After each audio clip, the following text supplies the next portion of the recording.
이거 뭐야? 민준의 손이 떨렸다. 20년 전 실종된 여동생의 사진이 낯선 봉투 안에서 나왔다. 그리고 그 뒤에는 엄마의 필체로 쓰인 단 한 줄.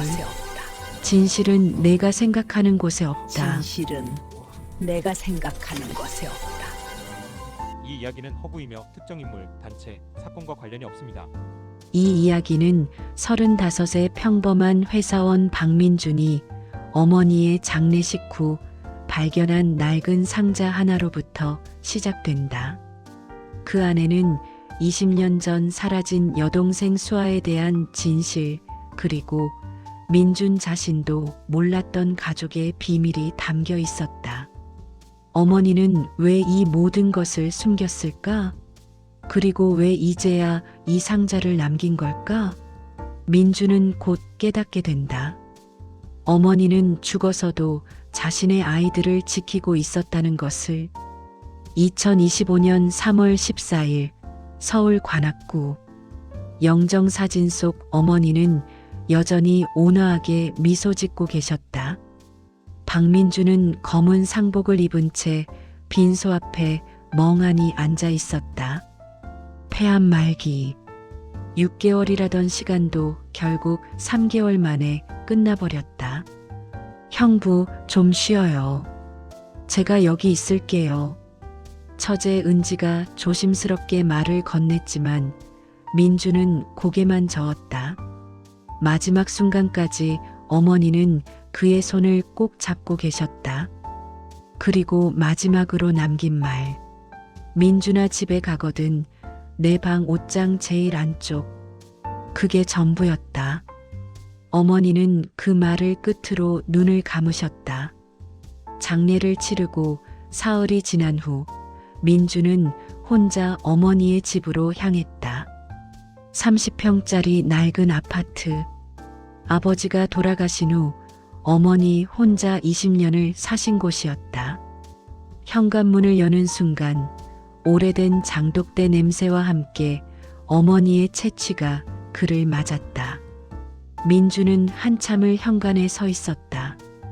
발을 들여놓는 순간 어머니가 정말 이 세상에 없다는 걸 인정해야 할 것 같았다. 엄마. 그는 작은 소리로 불러봤지만 대답은 없었다. 어머니의 방은 언제나처럼 정돈되어 있었다.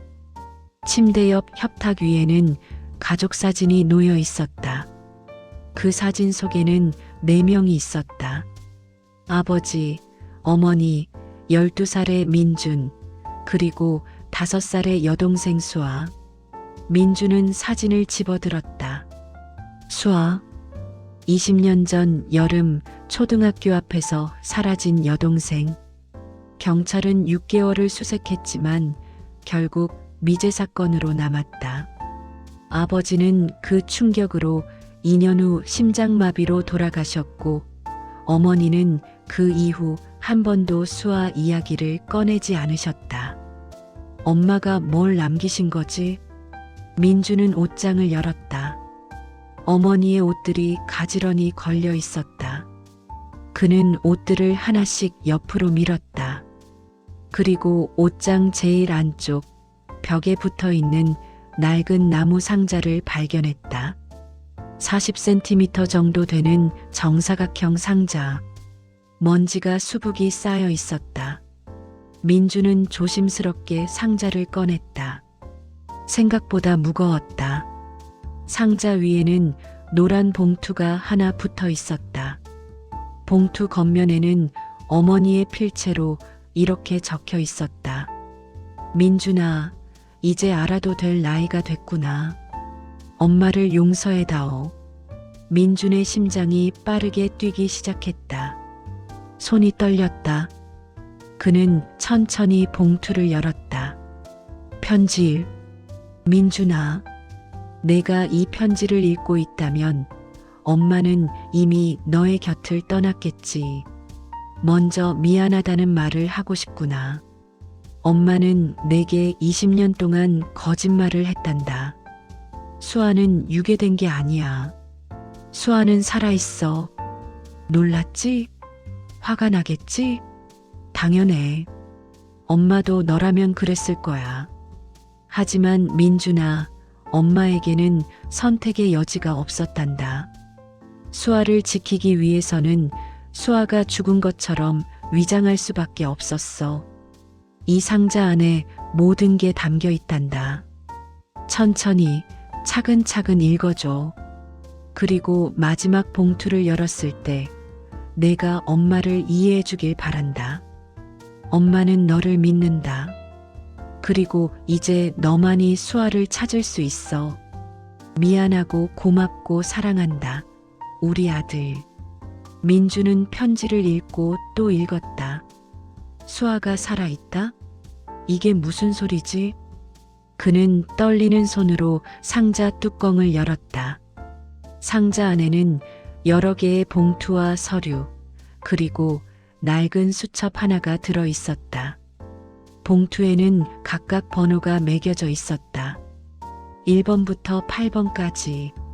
민주는 1번 봉투를 꺼냈다. 1번 봉투 2005년 7월 15일의 진실. 민준아, 이건 엄마가 20년 동안 누구에게도 말하지 못했던 그날의 진실이란다. 2005년 7월 15일. 수아가 사라진 날. 그날 오후 3시, 엄마는 수아를 데리러 초등학교 앞으로 갔단다. 여름방학 시작 전 마지막 날이었지. 수아는 엄마 손을 잡고 아이스크림을 사달라고 조르고 있었어. 그때였어. 검은색 승용차 한 대가 우리 앞에 멈춰 섰단다. 차에서 내린 건 정장을 입은 남자 2명이었어. 그중 한 명이 다가와서 말했지. 박수아 어머니시죠? 잠깐 이야기 좀 하시죠. 엄마는 처음에 경찰인 줄 알았단다.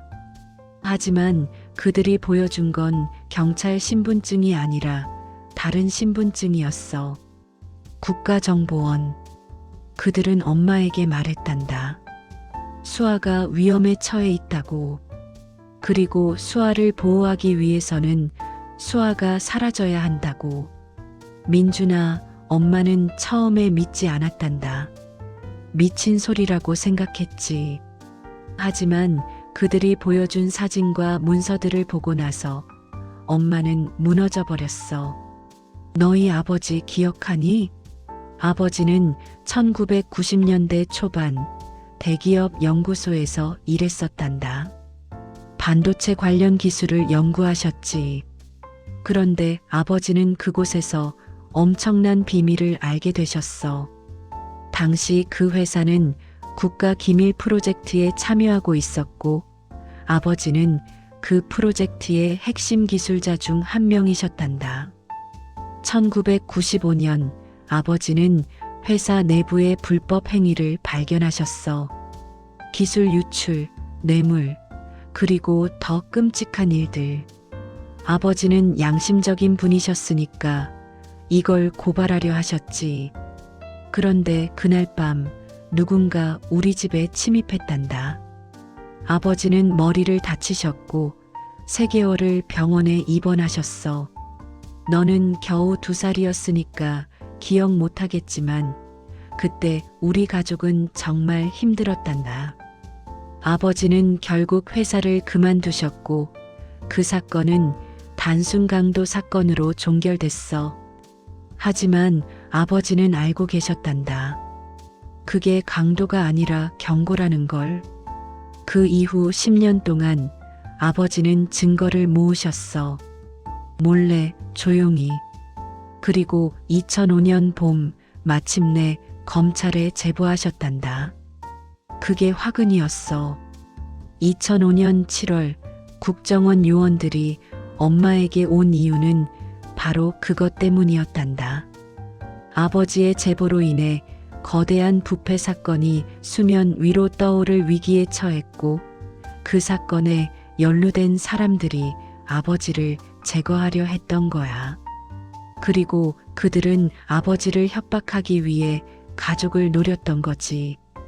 요원들이 말했단다. 우리가 수아를 보호 프로그램에 넣겠습니다. 하지만 수아가 사라진 것처럼 위장해야 합니다. 그래야 저쪽에서 목표를 잃고 움직임을 멈춥니다. 엄마는 물었단다. 남편은 안 와요? 왜 저한테만 말하는 거죠? 그들이 대답했지. 박 교수님은 이미 알고 계십니다. 하지만 교수님이 직접 결정하면 너무 괴로워하실 겁니다. 그래서 어머니께서 결정해 주셔야 합니다. 민준아, 엄마는 그 자리에서 무너졌단다. 5살짜리 딸을 보내야 한다니. 그것도 언제 다시 볼지 모르는데. 하지만 선택의 여지가 없었어. 수아를 지키기 위해서는 수아를 보낼 수밖에 없었단다. 그날 오후 4시, 엄마는 수아를 그들에게 넘겼어. 수아는 울면서 엄마를 불렀지. 엄마, 나 어디가? 엄마, 무서워. 엄마는 그저 웃으면서 말했단다. 수아야, 잠깐만이야. 엄마가 곧 데리러 올게. 착하게 있어. 그게 수아를 본 마지막이었어. 그리고 오후 5시, 엄마는 경찰서에 가서 실종 신고를 했단다. 수아가 학교 앞에서 사라졌다고. 민준아, 너도 기억하지? 그날 밤 얼마나 난리가 났었는지. 경찰들이 왔고 온 동네 사람들이 수아를 찾아다녔지. 하지만 엄마는 알고 있었단다. 수아는 찾아지지 않을 거라는 걸. 아니, 찾아져서는 안 된다는 걸. 아버지도 알고 계셨어. 하지만 아버지는 아무 말도 하지 않으셨단다. 다만 매일 밤 혼자 울고 계셨지. 6개월 후 수사는 종결됐고 수아는 미제 사건이 됐어. 그리고 2년 후 아버지는 돌아가셨단다. 심장마비라고 했지만 엄마는 안다. 아버지는 수아를 보내 죄책감과 슬픔으로 돌아가신 거라는 걸. 민준아, 이게 진실이란다. 20년 동안 엄마가 혼자 짊어진 무거운 진실. 다음 봉투를 열어봐. 거기엔 수아의 소식이 담겨 있단다. 민주는 편지를 읽고 나서 한참을 멍하니 앉아 있었다. 온몸이 떨렸다. 수아가 유괴당한 게 아니라 보호 프로그램, 국정원, 아버지의 제보. 이 모든 게 현실이라는 게 믿기지 않았다. 아버지, 엄마. 민주는 고개를 떨구었다. 20년 동안 부모님은 이 모든 걸 혼자 짊어지셨던 거였다. 특히 어머니는 수아를 보낸 죄책감과 함께 살아오셨던 거였다. 민주는 이번 봉투를 집어들었다. 손이 떨렸지만 그는 계속 읽어야 했다. 이번 봉투 수아의 편지들. 민준아, 이 봉투 안에는 지난 20년 동안 수아가 엄마에게 보낸 편지들이 들어있단다. 수아는 살아있어. 그리고 건강하게 잘 자라고 있어. 하지만 엄마는 수아를 만날 수 없었단다. 보호 프로그램의 규정상 어떤 접촉도 허용되지 않았거든. 다만 1년에 한 번 수아의 근황을 담은 편지와 사진이 특수 경로를 통해 엄마에게 전달됐단다. 천천히 읽어봐. 너의 동생이 어떻게 자라왔는지. 민주는 봉투를 열었다. 안에는 수십 장의 편지와 사진이 들어 있었다. 첫 번째 편지는 2006년 7월에 쓰인 것이었다. 수아가 6살 때. 수아의 편지 2006년 7월. 엄마, 나 수아야. 엄마 보고 싶어. 오빠 보고 싶어. 언니들이 나한테 좋게 해줘. 밥도 많이 주고 놀이터도 데려가줘. 근데 엄마, 나 언제 집에 가? 엄마가 곧 데리러 온다고 했잖아. 나 착하게 있어. 울지도 않아. 엄마, 빨리 와줘. 민주는 편지를 읽으며 눈물을 흘렸다. 6살짜리 아이가 엄마를 기다리며 쓴 편지. 어머니는 이 편지를 읽으며 얼마나 가슴이 찢어졌을까. 그는 다음 편지를 펼쳤다. 2008년 수아가 8살 때. 수아의 편지 2008년 7월. 엄마, 나 이제 초등학교 2학년이야. 학교에서 친구들도 생겼어. 선생님도 좋아. 이름은 바뀌었어. 지금은 지혜라고 불러. 좀 이상하지? 처음엔 내 이름이 아닌 것 같았는데 이제는 익숙해졌어. 엄마, 나 궁금한 게 있어. 나는 왜 여기 있어야 해? 다른 애들은 다 집에 사는데. 언니들이 말해줬어. 나를 지키기 위해서래. 근데 뭐로부터 지킨다는 건지 나는 잘 모르겠어. 엄마, 나 엄마 얼굴 이제 잘 기억 안 나. 미안해. 사진 보내줄 수 있어? 나 엄마 얼굴 보고 싶어. 민주는 편지를 접었다. 더 이상 읽을 수가 없었다. 8살짜리 아이가 엄마 얼굴을 잊어간다니. 하지만 그는 계속 읽어야 했다. 민주는 다음 편지들을 쭉 훑어봤다. 2010년 10살. 엄마, 나 피아노 배우고 있어. 나 잘해. 2012년 12살. 엄마, 나 이제 중학생이야. 키도 많이 컸어. 2015년 15살. 엄마, 나 언제까지 여기 있어야 해? 나 밖에 나가고 싶어. 2018년 18살. 엄마, 나 이제 성인이야. 담당자들이 말해줬어. 2년 후면 프로그램이 종료된대. 그럼 나 집에 갈 수 있어? 2020년 20살. 엄마, 담당자가 말해줬어. 프로그램이 연장됐대. 아직도 위험하대. 엄마, 나 언제 집에 가? 그리고 마지막 편지. 2024년 12월. 수아가 24살 때. 수아의 편지 2024년 12월. 엄마, 오랜만이야. 1년 만에 편지 쓰네. 엄마, 나 이제 알아. 내가 왜 여기 있는지. 아빠가 무슨 일을 하셨는지. 그리고 그 사람들이 누구인지. 담당자 언니가 다 말해줬어.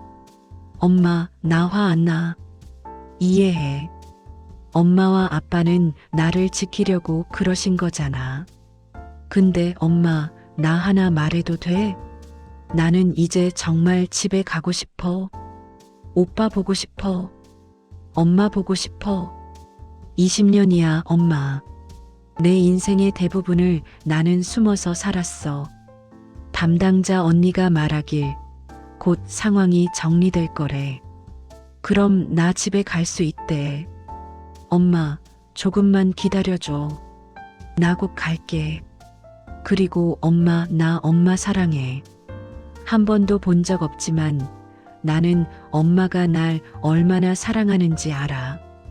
편지로 느꼈어. 고마워, 엄마. 민주는 편지를 다 읽고 나서 한참을 울었다. 수아, 그의 작은 여동생. 20년 동안 혼자 견뎌온 아이. 그는 3번 봉투를 집어들었다. 3번 봉투 어머니의 수첩. 민준아, 이 수첩은 엄마가 지난 20년 동안 쓴 일기란다. 수아를 보낸 그날부터 엄마는 매일 일기를 썼어.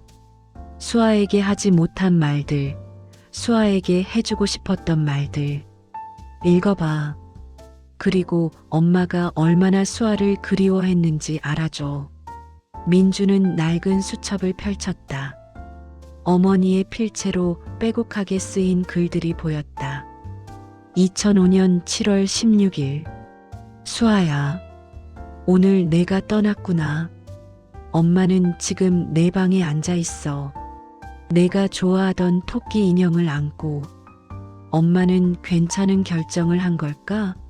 너를 보낸 게 정말 너를 지키는 길이었을까? 수아야, 엄마는 너무 무서워. 다시는 너를 못 볼까봐. 2005년 12월 25일. 수아야, 크리스마스야.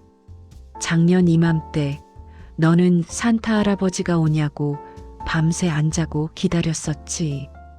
올해는 내가 어디서 크리스마스를 보내고 있을까? 엄마는 내 선물을 샀어. 내가 좋아하던 인형. 언젠가 내게 줄 수 있을 거라 믿으면서. 2007년 3월 1일. 오늘 아빠가 쓰러지셨어. 병원에서는 심장에 무리가 왔다고 하는데 엄마는 알아. 아빠는 수아 생각에 아프신 거야. 아빠는 매일 밤 내 사진을 보면서 우셨어. 내 딸 하면서. 수아야, 아빠가 많이 보고 싶어 하셔. 2007년 8월 3일. 오늘 아빠가 돌아가셨어. 장례식장에 민준이가 서 있는데 너무 의젓해 보였어. 14살밖에 안 됐는데 이제 어른처럼 행동하더구나. 민준이가 엄마한테 물었어. 엄마, 수아는 하늘에서 아빠 만났을까요? 엄마는 대답을 못했어. 수아는 살아있다고 말할 수 없었으니까. 수아야, 미안해. 오빠한테도 거짓말을 하고 있어. 2012년 5월 5일. 어린이날이야. 민준이는 이제 19이 됐어. 대학생이 됐지. 키도 많이 컸고. 수아야, 너도 이제 12살이구나. 얼마나 컸을까? 얼굴은 어떻게 생겼을까? 엄마는 내 목소리도 기억이 안 나. 그게 가장 슬퍼. 2020년 1월 1일. 새해야.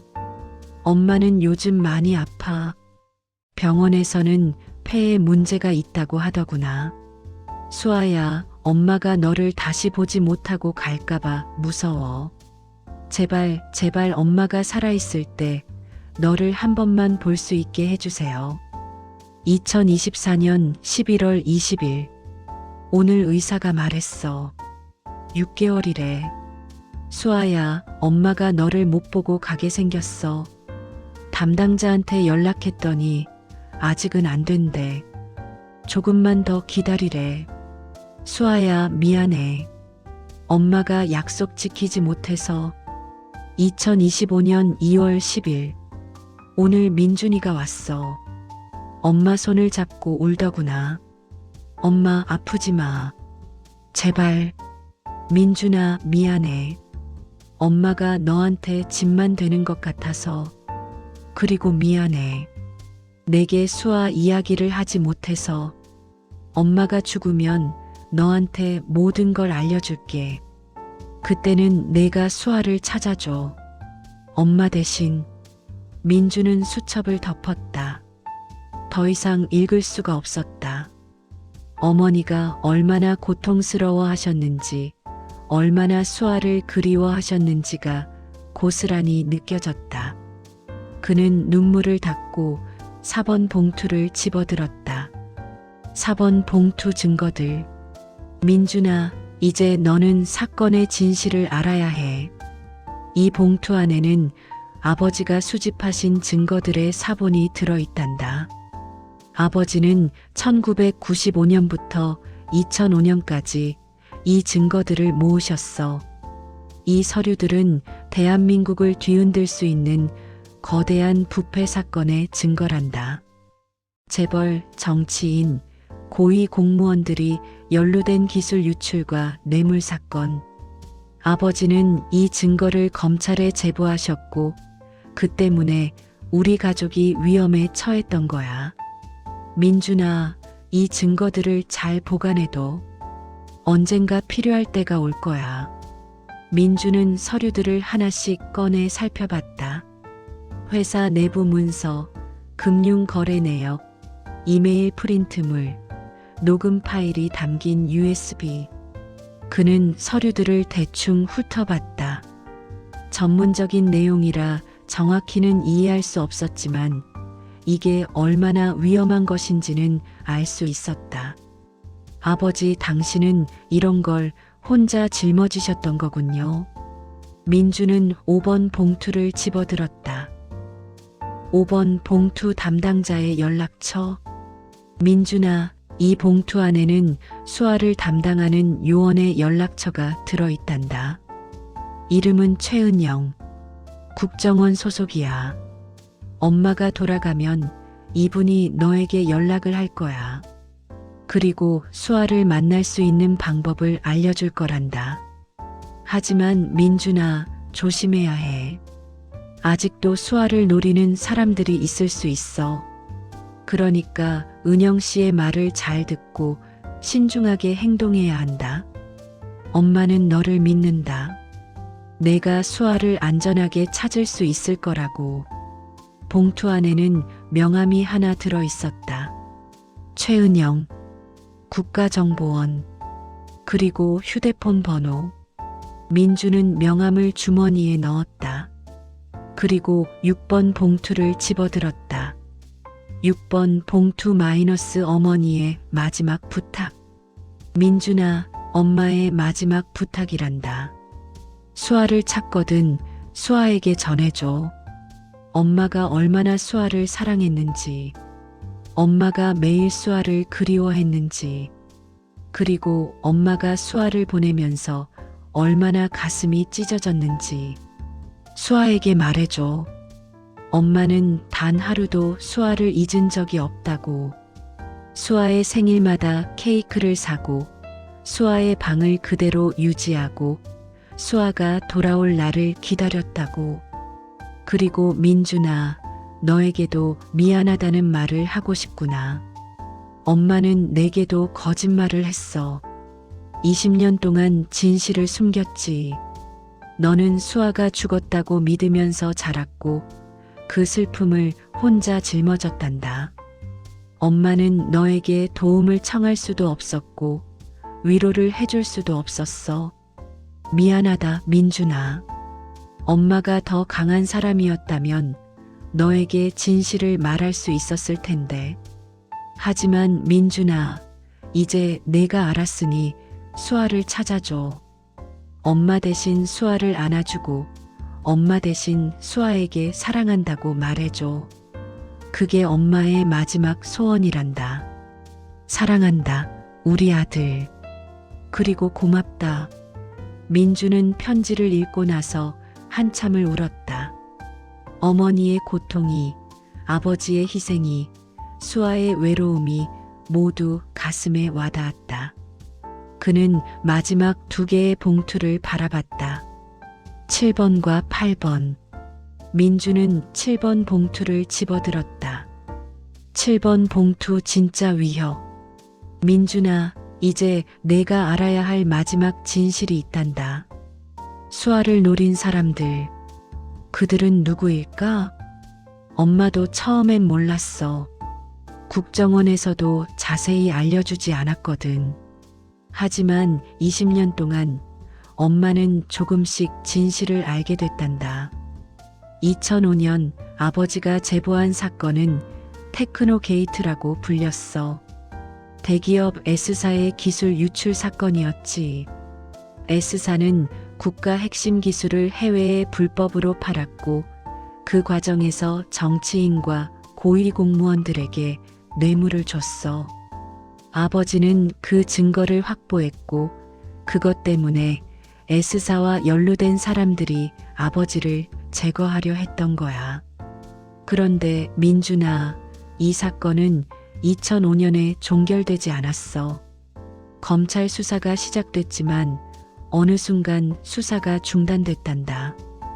2006년 초 갑자기 사건이 무혐의 처리됐어. 왜일까? 엄마가 나중에 알게 된 사실인데 S사는 정치권에 엄청난 영향력을 행사했대. 그리고 수사를 담당하던 검사들이 하나둘씩 좌천되거나 사직했어.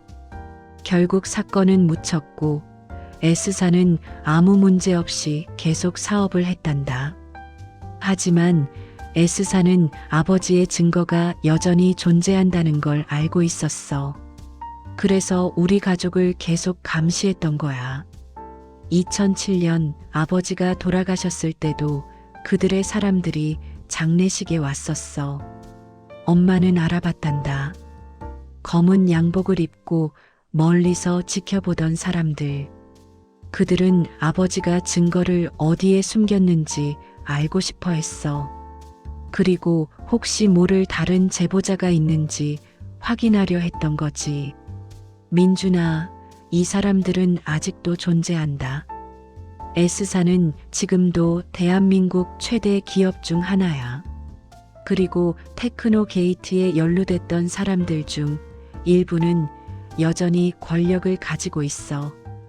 2024년 엄마가 병원에 입원했을 때 이상한 일이 있었단다. 어느 날 낯선 남자가 병실에 찾아왔어. 정장을 입고 공손하게 인사를 하더니 이렇게 말하더구나.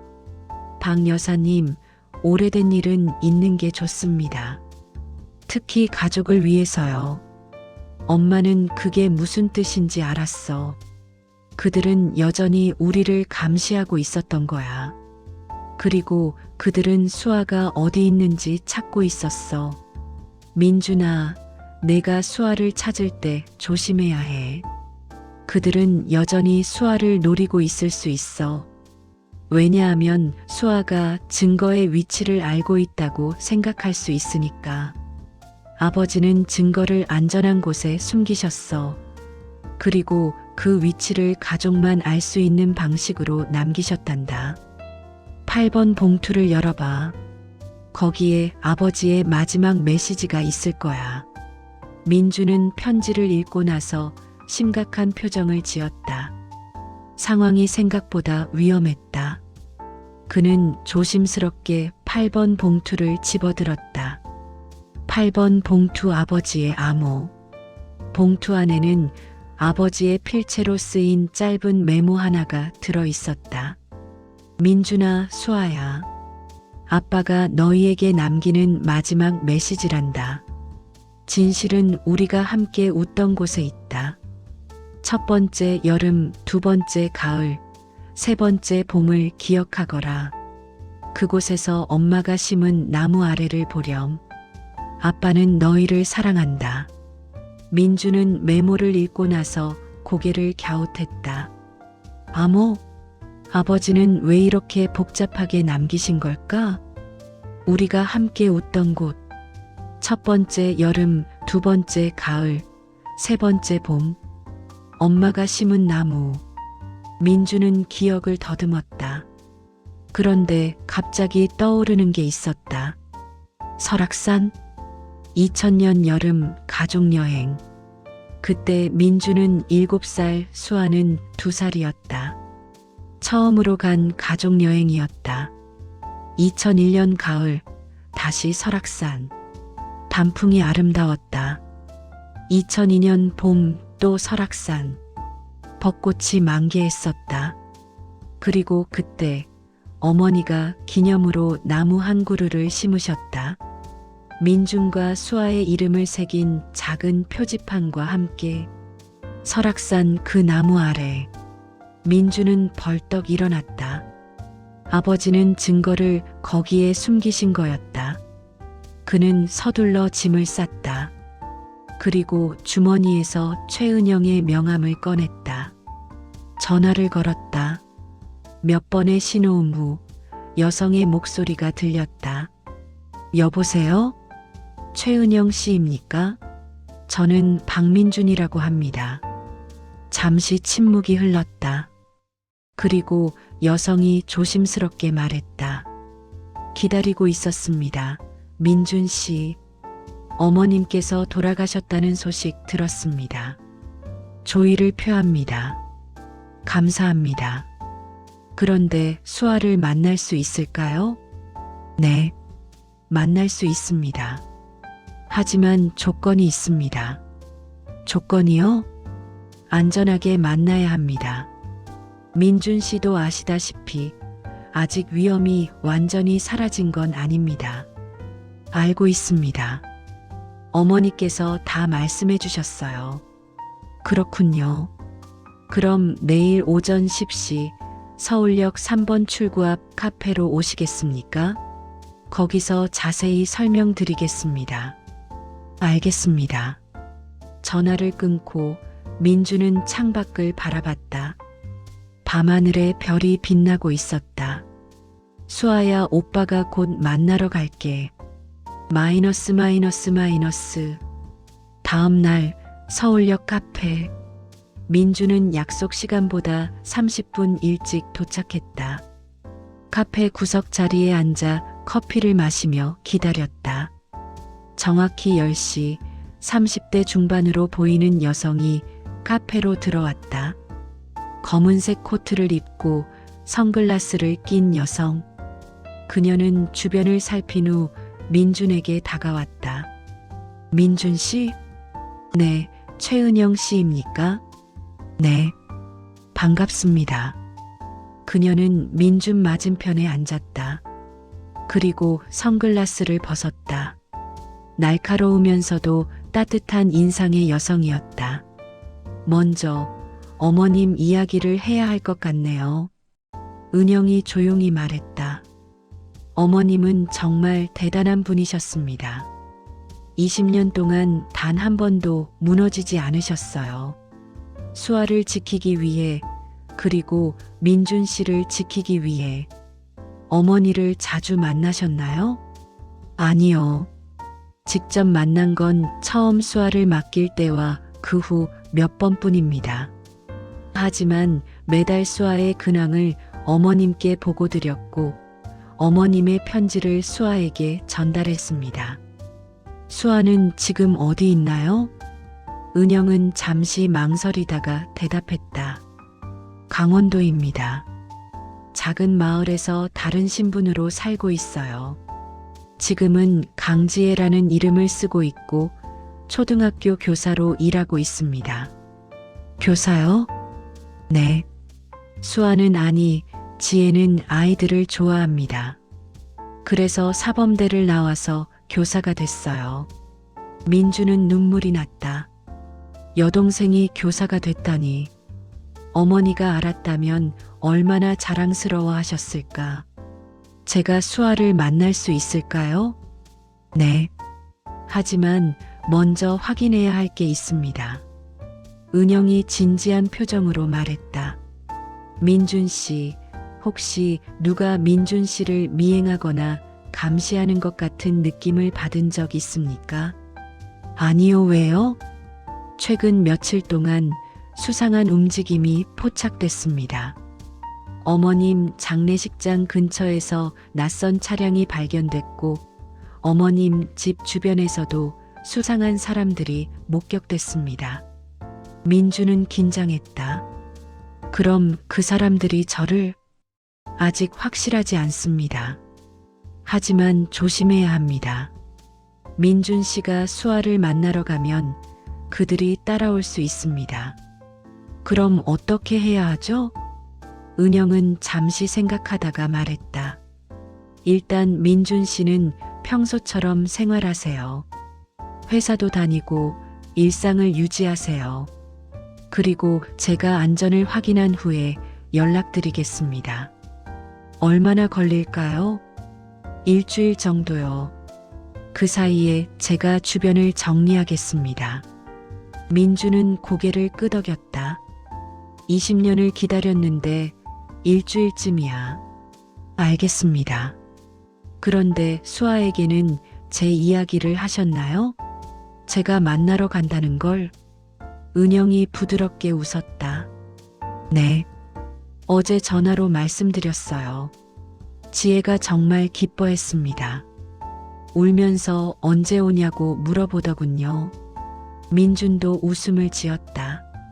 눈물과 함께 제가 수아에게 뭐라고 말해야 할까요? 20년 만에 만나는 건데 그냥 오빠답게 대하시면 됩니다. 지혜도 그걸 원할 거예요. 민주는 고개를 끄덕였다. 일주일 후, 일주일 동안 민주는 평소처럼 회사를 다녔다. 하지만 마음은 항상 수아에게 가 있었다.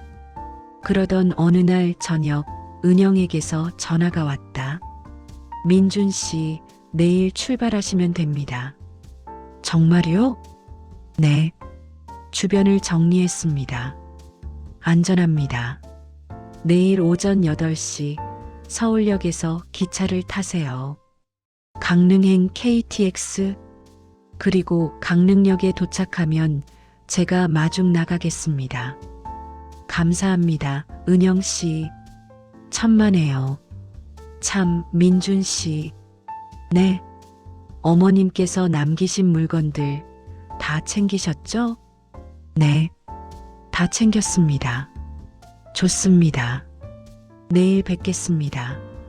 전화를 끊고 민주는 가방을 챙겼다. 어머니가 남긴 편지들, 수아의 사진들, 그리고 아버지의 암호 메모. 그날 밤 민주는 잠을 이룰 수 없었다. 20년 만에 여동생을 만난다는 게 실감이 나지 않았다. 다음 날 강릉역. KTX가 강릉역에 도착했다. 민주는 가방을 메고 플랫폼으로 내렸다. 3월의 바람이 차가웠다. 출구 쪽에서 은영이 손을 흔들고 있었다. 민주는 그녀에게 다가갔다. 잘 오셨습니다. 차가 밖에 대기하고 있습니다. 그들은 주차장으로 향했다. 검은색 SUV 한 대가 서 있었다. 운전석에는 30대 남성이 앉아 있었다. 제 동료입니다. 김상호 씨예요. 민주는 인사를 나눴고 차에 올랐다. 차는 강릉 시내를 벗어나 산 쪽으로 향했다. 30분쯤 달렸을까 작은 마을이 나타났다. 한적한 시골 마을이었다. 여기가 지혜가 사는 곳입니다. 은영이 말했다. 차는 마을 입구의 작은 학교 앞에 멈췄다. 해솔초등학교라는 간판이 보였다. 지혜는 지금 수업 중입니다. 4시에 끝나니까 조금만 기다리시면 됩니다. 민주는 시계를 봤다. 3시 50분. 10분만 기다리면 됐다. 그들은 학교 운동장 벤치에 앉아 기다렸다. 민준의 심장이 빠르게 뛰었다. 4시 정각, 종이 울렸다. 그리고 아이들의 웃음소리가 들렸다. 교실 문이 열리고 아이들이 우르르 쏟아져 나왔다. 그리고 그 뒤에서 한 여성이 나왔다. 민주는 숨이 멎었다. 긴 생머리에 키가 165cm 정도 되는 여성. 하얀 블라우스에 검은색 치마를 입고 있었다. 얼굴은 어머니를 닮았다. 여성은 아이들에게 손을 흔들며 인사했다. 그리고 고개를 돌려 민준을 봤다. 그 순간 시간이 멈췄다. 여성의 눈이 커졌다. 그리고 천천히, 아주 천천히 민준에게 다가왔다. 오빠? 목소리가 떨렸다. 민준은 대답할 수 없었다. 눈물이 먼저 나왔다.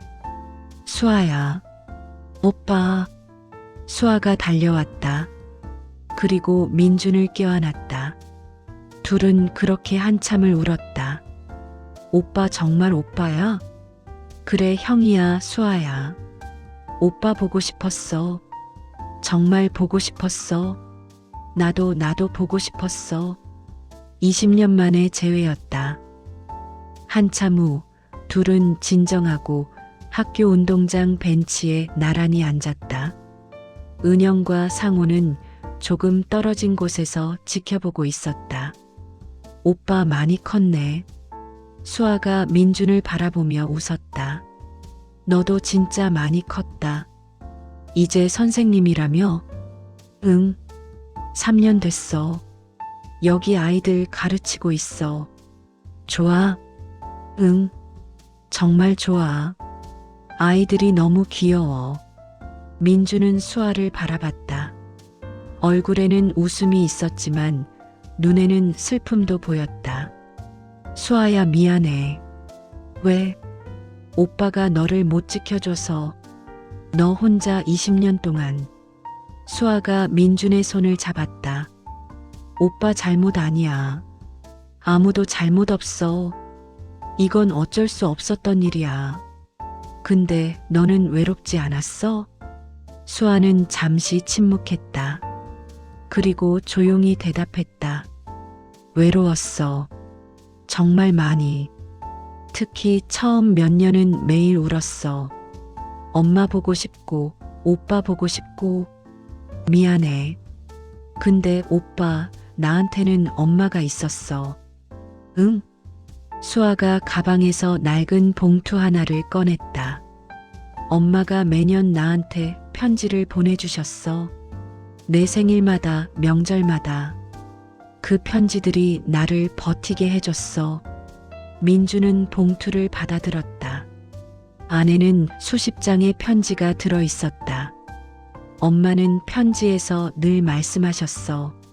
수아야, 엄마는 너를 사랑한다. 엄마는 너를 잊지 않았다.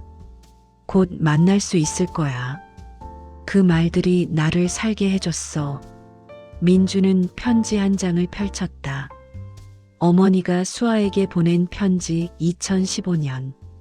수아야, 15번째 생일 축하한다. 엄마는 오늘도 내 생일 케이크를 샀어. 내가 좋아하던 초코 케이크. 엄마 혼자 촛불 켜고 불어. 수아야, 너는 지금 어떤 모습일까? 키도 많이 컸겠지? 예뻐졌을까? 엄마는 매일 내 사진을 봐. 5살 때 내 모습.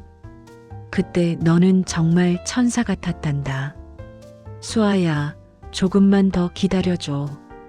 엄마가 곧 너를 데리러 갈게. 그때까지 건강하고 행복하렴. 사랑한다. 우리 딸.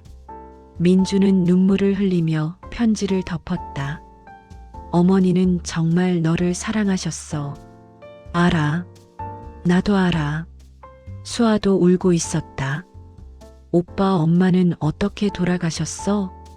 민주는 어머니의 마지막 순간을 이야기해줬다.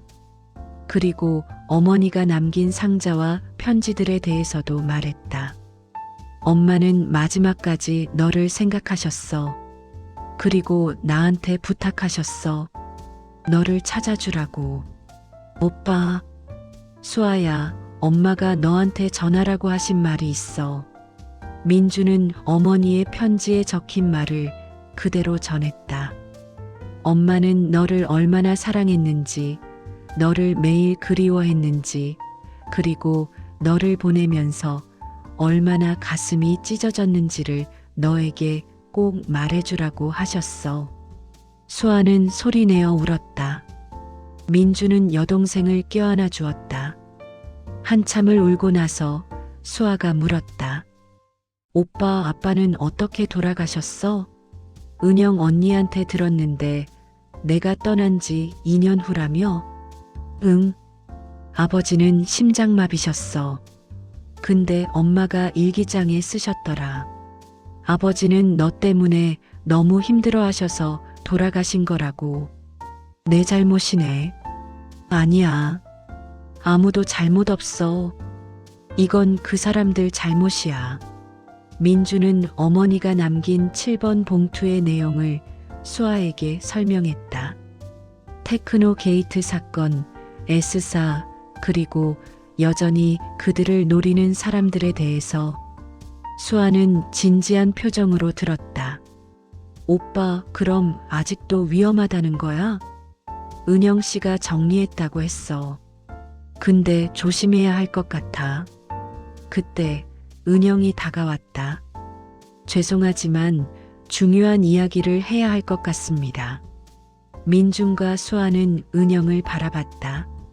사실 제가 민준 씨에게 완전히 솔직하지 못했습니다. 무슨 말씀이세요? 은영은 심각한 표정을 지었다. 일주일 전 제가 주변을 정리했다고 말씀드렸죠? 그건 사실입니다. 하지만 완전히 안전한 건 아닙니다. 무슨 뜻이죠? S사의 사람들이 여전히 움직이고 있습니다. 그들은 최근 다시 활발하게 박 교수님의 증거를 찾고 있어요. 왜 갑자기? 올해가 사건 발생 20년째가 되는 해이기 때문입니다. 형법상 공소시효가 곧 만료됩니다. 그들은 증거가 세상에 나오기 전에 완전히 없애버리려 하고 있어요. 민주는 긴장했다. 그럼 우리가 위험하다는 거잖아요? 네. 그래서 제가 제안이 있습니다. 은영은 민준과 수아를 번갈아 보며 말했다. 증거를 찾으세요. 박 교수님이 숨긴 그 증거를. 그리고 그걸 공개하세요. 그게 유일한 해결책입니다. 근데 그게 어디 있는지 정확히 모르는데요. 민주는 아버지의 암호 메모를 꺼냈다. 이것밖에 없어요. 은영은 메모를 읽었다. 우리가 함께 웃던 곳, 첫 번째 여름, 두 번째 가을, 세 번째 봄, 엄마가 심은 나무 무슨 뜻일까요? 저는 설악산이라고 생각했어요. 가족 여행 갔던 곳이요. 수아가 갑자기 말했다. 오빠 잠깐만. 나 뭔가 기억나는 게 있어. 응? 내가 5살 때 엄마가 나한테 뭔가를 주신 적이 있어. 뭔데? 목걸이. 작은 펜던트가 달린 목걸이. 엄마가 그러셨어. 수아야, 이거 절대 잃어버리면 안 돼. 나중에 크면 이게 뭔지 알려줄게. 그 목걸이 지금 있어? 응. 항상 가지고 다녀. 수아는 목에서 가느다란 목걸이를 꺼냈다. 작은 하트 모양의 펜던트가 달려 있었다. 은영이 펜던트를 자세히 살펴봤다. 이거 열리네요. 펜던트를 열자 안에 작은 USB 메모리가 들어 있었다. USB? 민준과 수아는 놀란 표정을 지었다. 어머니가 이미 다 준비하신 거였어. 은영이 말했다. 똑똑하신 분이었어요. 만약의 경우를 대비해서 증거의 일부를 수아에게 맡기신 거예요. 그럼 이 USB에 뭐가 들었을까요? 확인해 봐야 알겠죠. 제 차에 노트북이 있습니다. 가시죠. 차 안. 은영은 노트북을 켜고 USB를 연결했다. 파일이 여러 개 보였다. 문서 파일, 이미지 파일, 그리고 동영상 파일이 있네요. 은영이 첫 번째 문서를 열었다. 그것은 1995년부터 2005년까지의 S사 내부 거래 기록이었다. 불법 기술 유출, 뇌물 수수, 횡령 등의 증거들. 이건 엄청난 자료네요. 은영이 놀란 표정으로 말했다. 이 정도면 S사 경영진 전체를 기소할 수 있어요. 다음은 이미지 파일들, 비밀회의 사진, 현금 거래 사진, 문서 사진 등. 그리고 마지막으로 동영상 파일. 은영이 재생 버튼을 눌렀다. 화면에 아버지의 얼굴이 나타났다. 2005년 봄으로 보였다. 동영상 아버지의 증언. 제 이름은 박성우입니다. 저는 1992년부터 2000년까지 S사 중앙연구소에서 근무했습니다. 이 영상은 제가 발견한 부정부패 사건에 대한 증언입니다. 1995년 9월 저는 회사가 국가 핵심 기술을 중국에 불법으로 유출하는 것을 목격했습니다. 반도체 설계 기술과 제조 공정 자료가 중국 영사에 넘어갔습니다. 그 대가로 S사는 5억 달러를 받았고 그중 일부는 당시 정치권 실세들에게 뇌물로 전달됐습니다. 저는 이를 고발하려 했습니다. 하지만 1995년 11월 저를 제거하려는 시도가 있었습니다. 집에 침입한 괴한에게 습격을 당했고 3개월 병원 신세를 졌습니다. 그 이후 저는 조용히 증거를 모았습니다. 10년 동안 말입니다. 그리고 2005년 드디어 검찰에 제보했습니다. 하지만 저는 압니다. 제가 안전하지 않다는 것을, 제 가족도 위험하다는 것을. 만약 이 영상을 보고 계신다면 저는 아마 이미 세상에 없을 겁니다. 그리고 이 영상을 보시는 분께 부탁드립니다. 이 증거를 세상에 공개해 주십시오. 진실이 밝혀져야 합니다. 감사합니다. 영상이 끝났다. 차 안은 침묵에 휩싸였다. 민주는 눈물을 흘렸다. 아버지의 마지막 모습이었다. 수아도 울고 있었다. 자신이 기억하지 못하는 아버지의 모습을. 은영이 조용히 말했다. 이 증거로 충분합니다. S사와 관련자들을 모두 처벌할 수 있어요. 그럼 이제 어떻게 해야 하죠? 공개해야 합니다. 언론에, 검찰에, 그리고 국민들에게. 민주는 수아를 바라봤다. 수아야, 내 생각은 어때? 수아는 잠시 생각하다가 대답했다. 공개하자. 아빠가 원하신 일이잖아. 그리고 엄마도. 민주는 고개를 끄덕였다. 알겠어. 그럼 공개하죠. 은영이 말했다. 제가 준비하겠습니다. 안전하게 공개할 수 있도록. 그리고 민준 씨와 지혜 씨를 보호하겠습니다. 3일 후, 은영의 주선으로 기자회견이 열렸다. 서울 시내의 한법률사무소 회의실. 기자들이 가득 모여 있었다. 그리고 카메라들이 민준과 수아를 향하고 있었다. 민준은 떨리는 목소리로 말했다. 안녕하십니까? 제 이름은 박민준입니다. 그리고 제 옆에 있는 사람은 제 여동생 박수아입니다. 기자들이 웅성거렸다. 박수아, 20년 전 실종된 그 아이. 여러분이 아시다시피 제 여동생은 20년 전 실종됐습니다. 하지만 수아는 유괴당한 게 아닙니다. 수아는 국가보호 프로그램에 의해 보호받고 있었습니다. 왜 보호를 받아야 했습니까? 한 기자가 질문했다. 제 아버지 박성호는 2005년 대기업의 부정부패를 고발했습니다.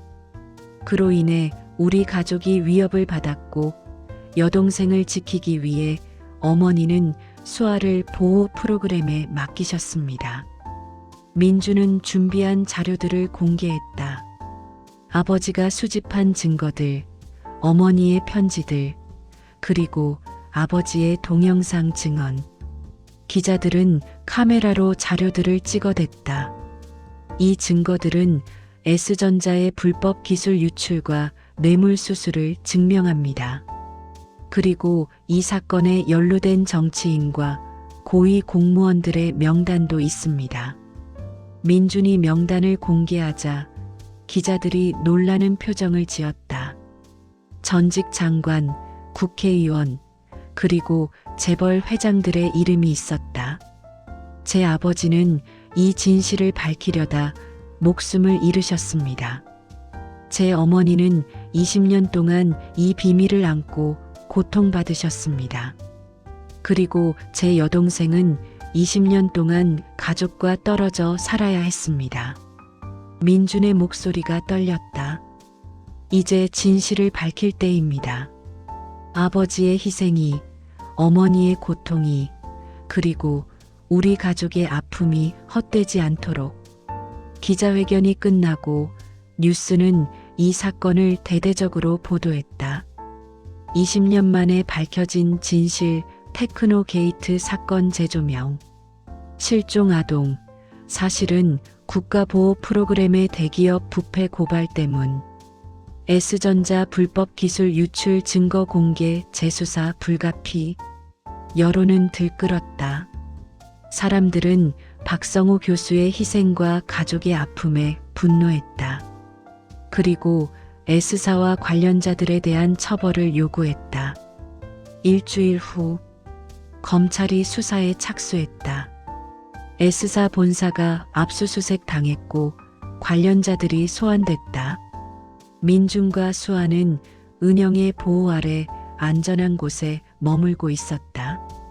어느 날 저녁 민준과 수아는 어머니의 집을 찾았다. 20년 만에 수아가 집에 돌아온 것이었다. 여기가 우리 집이야? 수아는 낯설면서도 익숙한 집을 둘러봤다. 응, 여기가 내가 태어난 집이야. 민주는 수아를 수아의 방으로 데려갔다. 어머니는 수아의 방을 그대로 보존하고 계셨다. 완의 방이네. 방 안에는 수아가 5살 때 가지고 놀던 인형들, 그림책들, 그리고 작은 침대가 그대로 있었다. 엄마가 이걸 다 보관하셨어?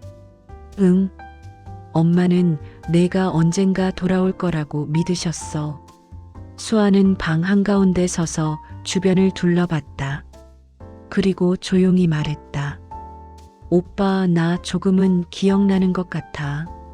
이 방, 이 인형들. 정말? 응. 희미하지만 엄마가 나한테 책 읽어주시던 기억이 나. 수아는 침대에 앉았다. 그리고 베개를 안았다. 엄마 냄새가 나는 것 같아. 민주는 수아 옆에 앉았다. 수아야, 미안해. 오빠가 더 잘해줬어야 했는데. 오빠, 그만해. 오빠 잘못 아니라니까. 근데 앞으로 어떻게 할 거야? 학교는? 학교는 계속 다닐 거야. 아이들이 날 기다리고 있어. 그럼 다시 강원도로 가는 거야? 응. 근데 오빠 자주 올게. 이제 만날 수 있잖아. 그래. 오빠도 자주 갈게. 둘은 한참 동안 어머니의 집에 앉아 있었다. 그리고 어머니에 대한 이야기를 나눴다. 엄마는 어떤 분이셨어? 수아가 물었다. 민주는 미소를 지었다. 엄마는 정말 강한 분이셨어. 아버지가 돌아가신 후에도 혼자서 나를 키우시고 일하시고 한 번도 약한 모습 보이신 적 없으셨어. 나는 엄마 얼굴도 제대로 기억 못해. 사진 많이 있어. 다 보여줄게. 민주는 수아에게 가족 앨범을 보여줬다. 수아가 어렸을 때 찍은 사진들, 가족 여행 사진들. 이게 설악산 갔을 때 사진이야. 2000년 여름.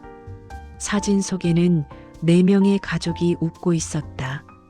아버지, 어머니, 민준, 그리고 수아. 우리 행복해 보이네. 응, 정말 행복했어. 수아는 사진을 오래 바라봤다. 그리고 조용히 말했다. 오빠, 나 엄마한테 가고 싶어. 응, 엄마 산소. 거기 가고 싶어. 인사드리고 싶어.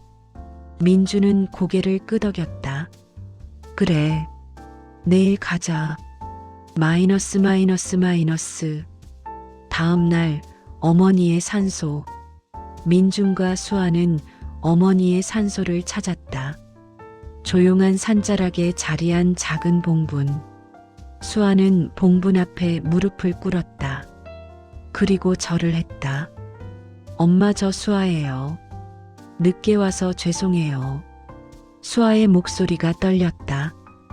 엄마, 저 엄마 편지 다 읽었어요. 엄마가 저한테 보낸 모든 편지.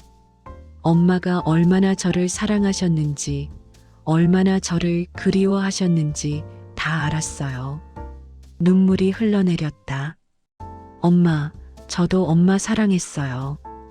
비록 얼굴을 기억 못해도 저는 엄마가 저를 사랑한다는 걸 알았어요. 편지로 마음으로 느꼈어요. 수아는 한참을 울었다. 민준도 옆에서 함께 울었다. 엄마, 저희 이제 괜찮아요. 오빠도 만났고 진실도 밝혔어요. 엄마가 원하신 대로요. 수아는 가방에서 꽃다발을 꺼냈다. 어머니가 좋아하셨던 카네이션. 엄마 사랑해요. 그리고 고마워요. 저를 지켜주셔서. 민준도 어머니께 절을 했다. 엄마, 저 약속 지켰어요. 수아 찾았어요. 그리고 아버지가 원하신 일도 해냈어요. 이제 편히 쉬세요.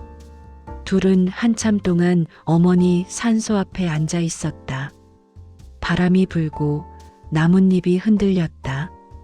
그 순간 민주는 느꼈다. 어머니가 미소 짓고 계시는 것 같았다. 자식들이 함께 있는 모습을 보며. 그로부터 2개월 후 검찰 수사 결과 S사 전 회장과 임원 15명이 기소됐다. 그리고 사건에 연루된 전직 정치인 3명도 조사를 받게 됐다. 테크노 게이트 사건은 대한민국을 뒤흔든 최대 부패 스캔들이 됐다. 그리고 박성호 교수는 국민들에게 영웅으로 기억됐다. 진실을 밝히기 위해 목숨을 바친 양심적 지식인으로 정부는 박성호 교수에게 추서로 훈장을 수여했다. 그리고 박민준과 박수아에게 공식 사과를 했다. 20년 동안 가족과 헤어져 살아야 했던 고통에 대해 깊이 사과드립니다. 그리고 박성호 교수님의 희생과 용기에 감사드립니다. 수상식에서 민주는 상을 받으며 말했다. 이 상은 제 아버지와 어머니의 것입니다. 아버지는 진실을 위해 싸우셨고 어머니는 가족을 지키기 위해 20년을 버티셨습니다. 저는 그저 그분들의 뜻을 이었을 뿐입니다. 시상식이 끝나고 민준과 수아는 다시 어머니의 산소를 찾았다. 엄마, 아빠 봤죠? 우리 해냈어요. 수아가 말했다. 이제 진실이 밝혀졌고 나쁜 사람들도 처벌받게 됐어요. 그리고 오빠랑 저는 이제 함께해요. 민준이 덧붙였다. 엄마, 아빠 감사해요. 우리를 지켜주셔서, 그리고 우리에게 용기를 주셔서. 바람이 불었다. 따뜻한 봄바람이었다. 6개월 후 민주는 수아가 사는 강원도 마을을 찾았다. 이제는 한 달에 한 번씩 수아를 만나러 왔다. 오빠, 왔어? 수아가 학교 정문에서 손을 흔들었다. 아이들도 함께 있었다. 선생님, 저 오빠 왔어요. 선생님, 오빠 키 크다. 아이들이 민준을 보며 즐거워했다. 민준은 웃으며 아이들에게 손을 흔들었다. 수아가 다가왔다. 오빠, 오늘 우리 집에서 저녁 먹자. 내가 요리할게. 너 요리할 줄 알아? 당연하지. 20년 혼자 살았는데. 엄청 잘해. 그래. 그럼 기대할게. 둘은 수아의 작은 집으로 갔다. 학교 근처의 작은 원룸이었다. 좁지? 아니, 아늑한데? 수아는 부엌에서 음식을 준비했다. 그리고 민주는 거실에 앉아 수아의 물건들을 둘러봤다. 책상 위에는 학생들의 그림이 놓여 있었다. 그리고 어머니의 사진이 액자에 담겨 있었다. 수아야, 요즘 어때? 행복해? 민준이 물었다. 수아는 웃으며 대답했다. 응, 정말 행복해. 아이들도 귀엽고 마을 사람들도 좋고, 그리고 무엇보다 수아는 민준을 바라봤다. 오빠가 있잖아. 이제 혼자가 아니야. 민준도 웃었다. 나도 행복해. 내가 있어서. 저녁을 먹으며 둘은 이런저런 이야기를 나눴다. 일상적인 이야기들, 학교 이야기, 회사 이야기, 친구 이야기. 20년 동안 나누지 못했던 평범한 대화들이었다. 식사를 마치고 수아가 조심스럽게 물었다. 오빠, 내가 하나 물어봐도 돼? 응, 뭔데? 오빠는 엄마 많이 원망했어? 민주는 잠시 생각했다. 처음에는 솔직히 좀 그랬어. 왜 진실을 말씀해주지 않으셨을까? 왜 나한테는 비밀로 하셨을까? 그런 생각했어. 그랬구나. 근데 이제는 이해해. 엄마는 최선을 다하신 거였어. 우리를 지키기 위해. 그게 엄마가 할 수 있는 최선이었던 거야. 수아는 고개를 끄덕였다. 나도 처음에는 엄마가 원망스러웠어. 왜 나를 보냈을까? 왜 나를 데리러 오지 않으셨을까? 근데 엄마 편지를 읽으면서 알았어. 엄마가 얼마나 힘드셨을지. 민준이 수아의 손을 잡았다.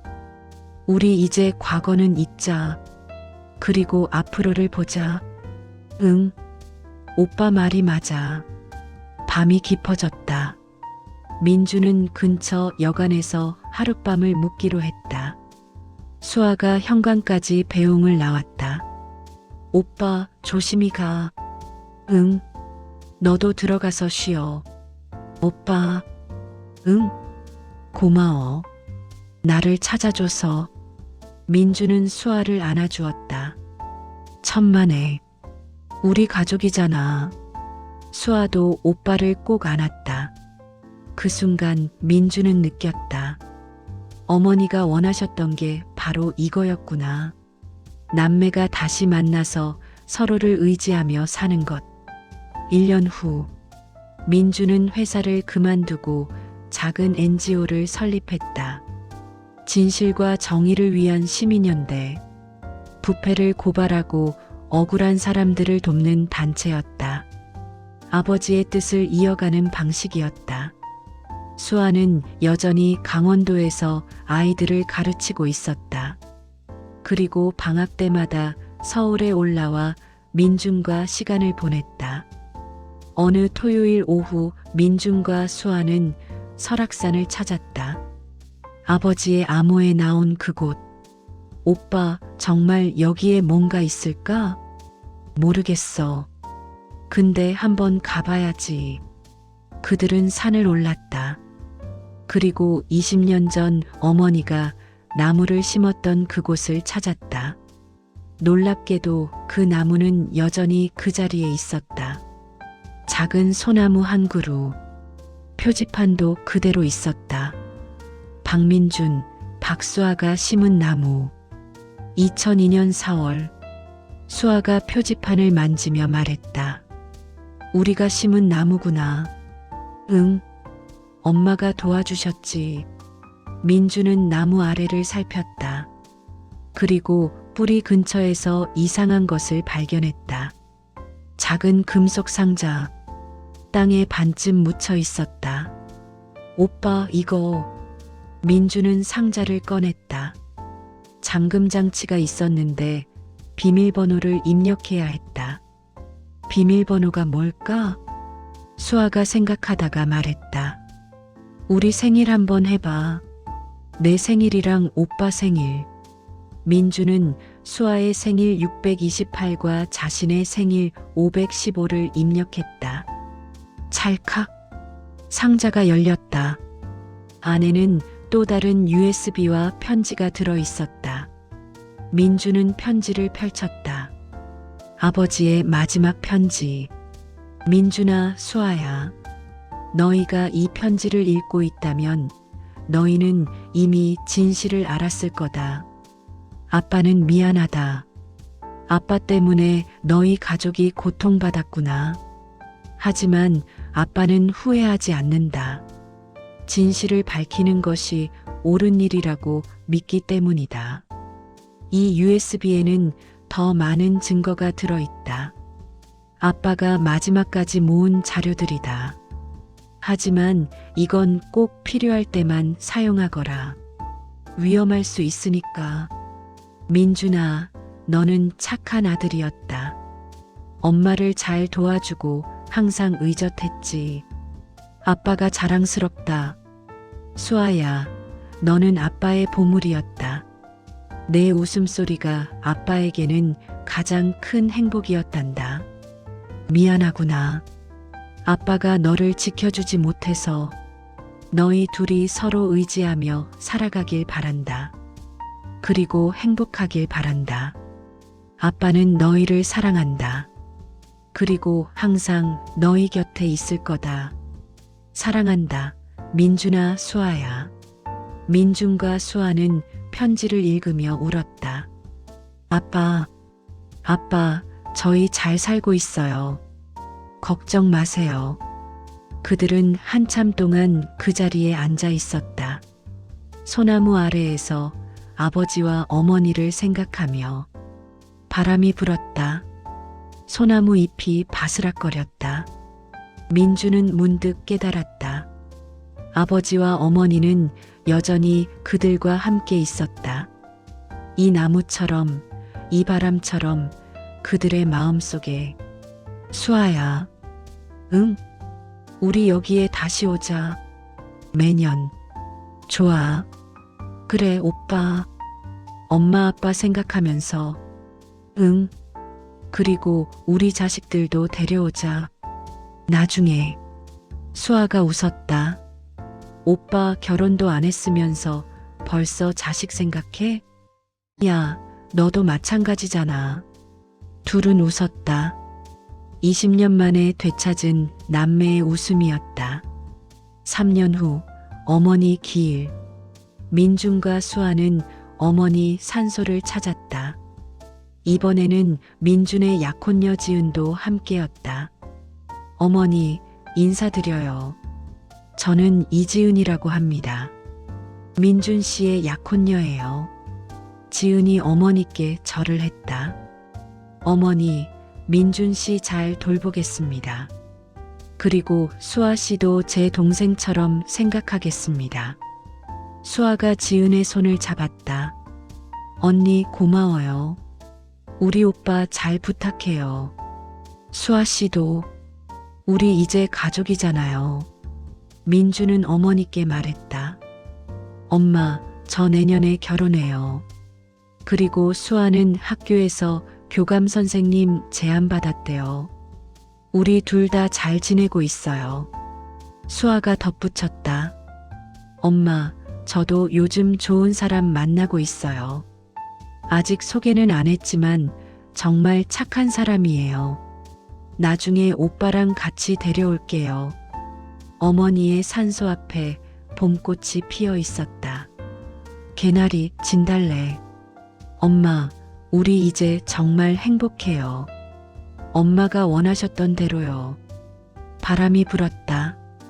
따뜻한 봄바람이 그들을 감싸 안았다. 5년 후 민준과 지은 사이에 딸이 태어났다. 이름은 서연.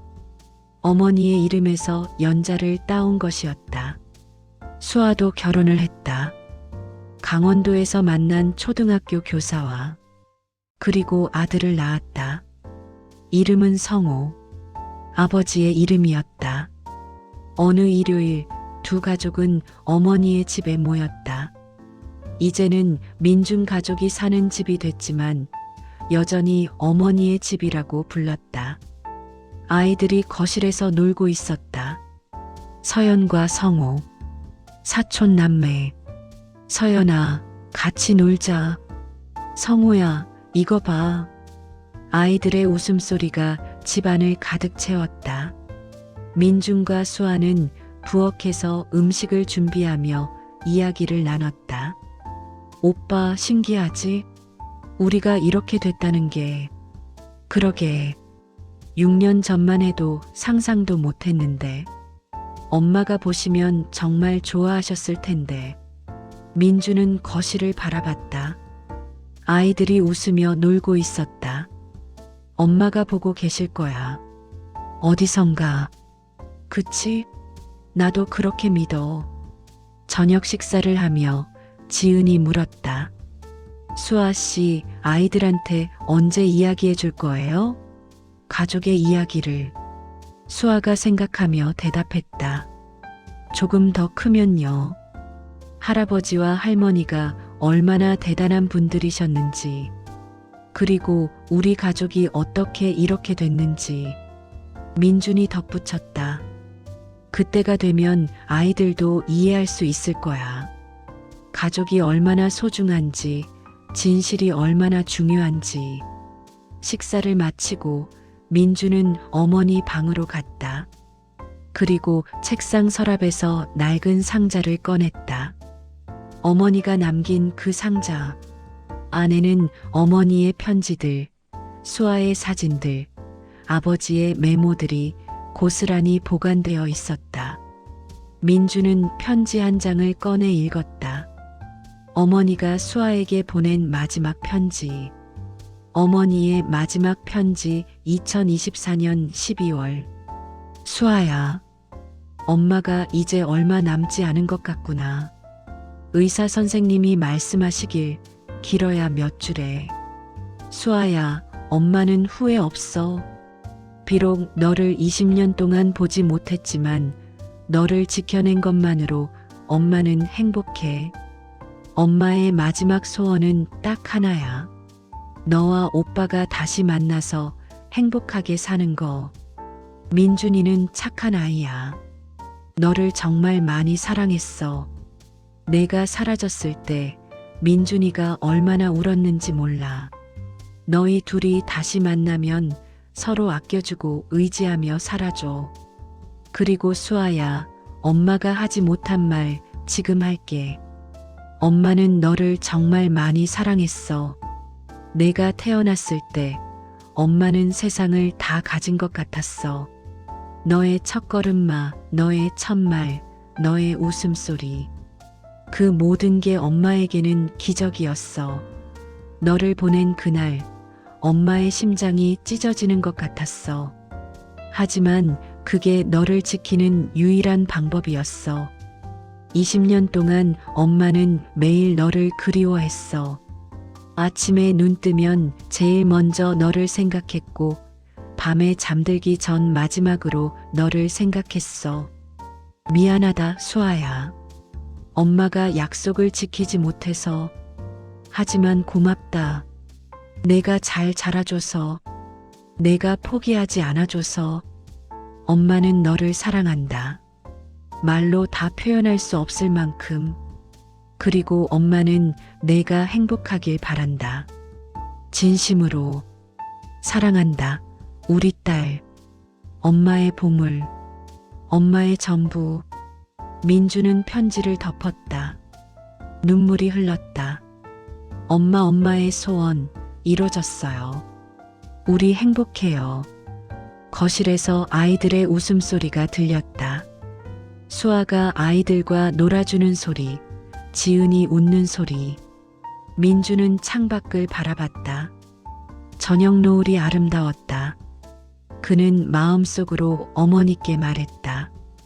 엄마 봤죠? 우리 이렇게 잘 살고 있어요. 수아도 행복하고 저도 행복해요. 그리고 이제 우리 아이들도 있어요. 엄마의 손자, 손녀예요. 엄마가 지켜주신 이 가족, 저희가 잘 이어갈게요. 그리고 아이들에게도 가르쳐 줄게요.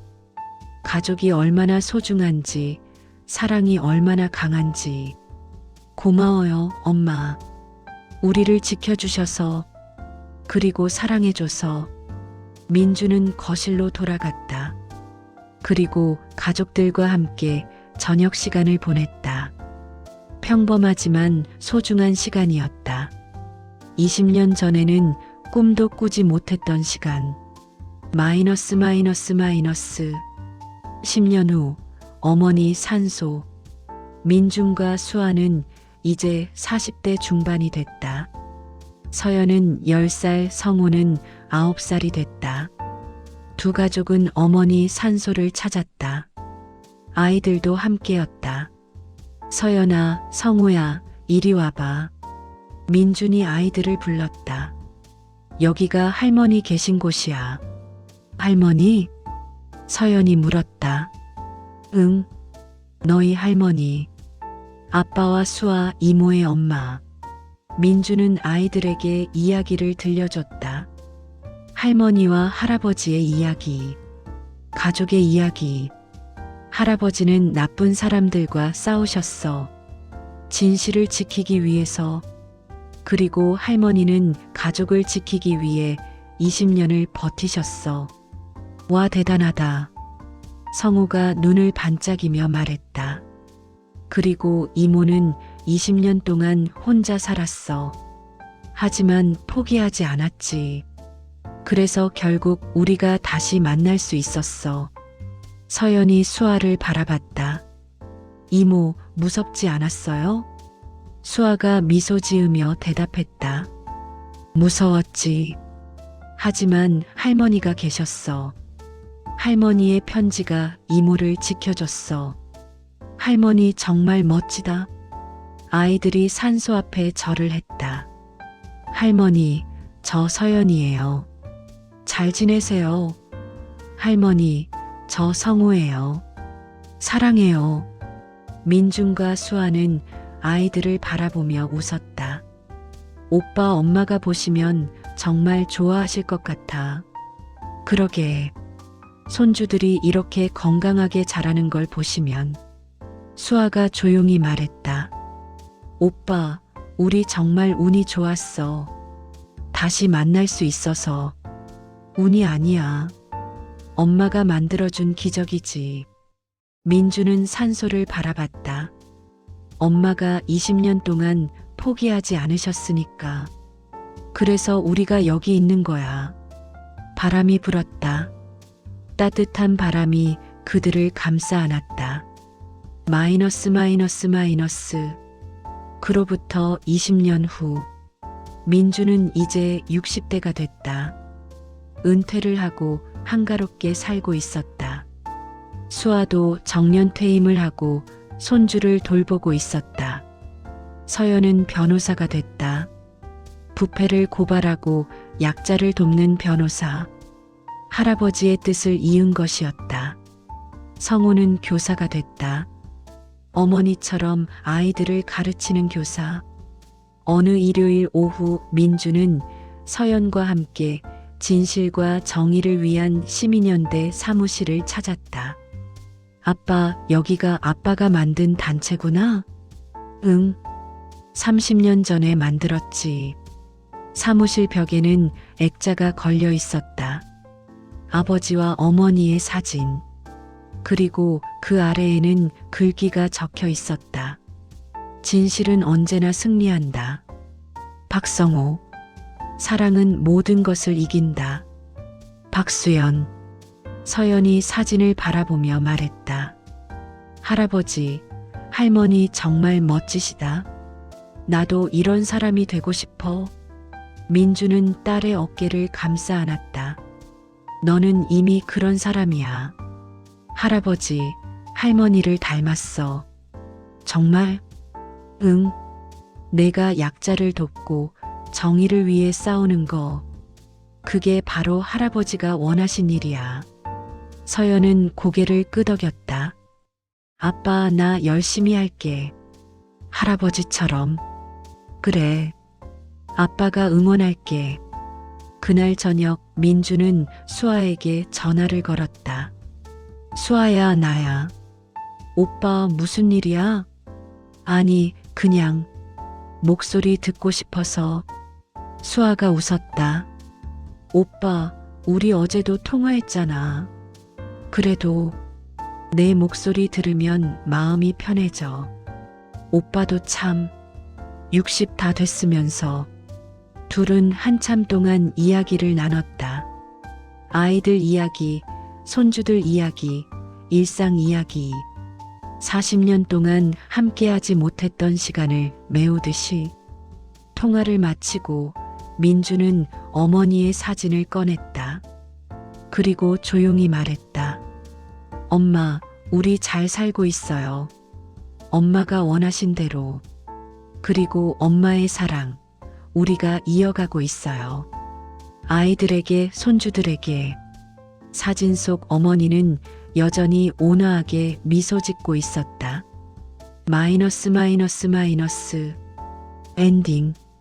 그날 밤 민주는 꿈을 꾸었다. 꿈속에서 그는 어린 소년이었다. 12살의 민준. 그리고 옆에는 5살의 수아가 있었다. 오빠, 같이 놀자. 수아가 그의 손을 잡았다. 응, 뭐하고 놀까? 술래잡기. 둘은 집 앞 놀이터에서 뛰어놀았다. 웃음소리가 하늘 높이 울렸다. 그때 어머니가 나타났다.